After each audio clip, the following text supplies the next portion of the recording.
If you're headed to Myrtle Beach, We've laid our plastic road, got the drip tapes down. you may pass MacArthur Farms on Highway 38 just past Bennettsville.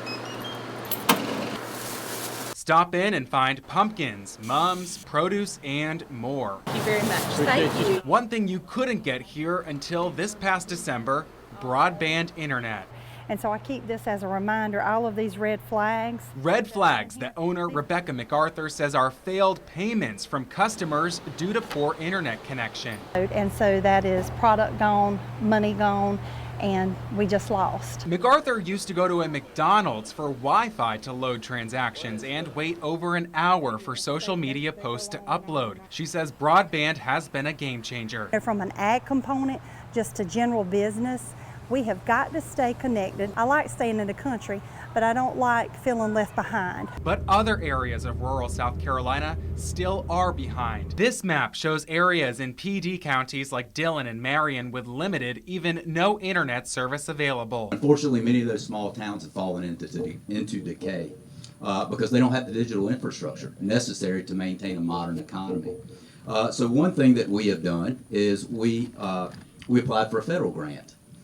In which we, and again, Charter's participating in this with us, in which we were going to attempt to light up small town South Carolina. Spectrum says it plans to invest millions to connect thousands of households in the PD, in particular Dillon. Green is good and the tan and orange is not so great. As Sarah Benoit with Ori Telephone Cooperative explains, it's an intensive process. Broadband is infrastructure. I think there's a misconception that internet service providers just decide we want to turn on a switch for this area, and that's not how that works. It is infrastructure. It's very similar to roads.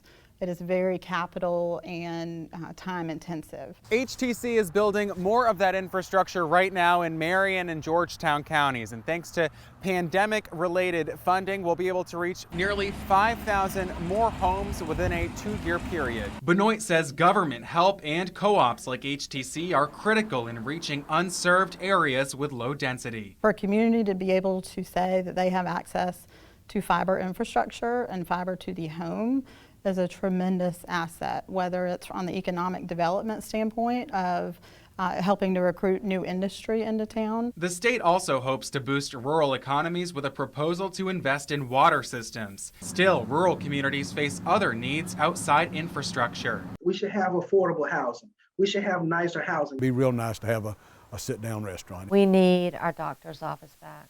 We need a pharmacy.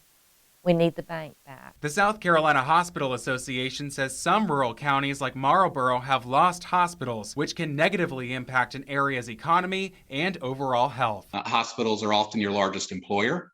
They do a great deal of business with the surrounding businesses. Lake City Community Hospital and Williamsburg Regional Hospital in Kingstree are closing as MUSC Health builds a new facility on Highway 52. Virtual care could help close other gaps. And we're starting to ask, now has broadband become that standard piece of infrastructure that it takes to be in that population that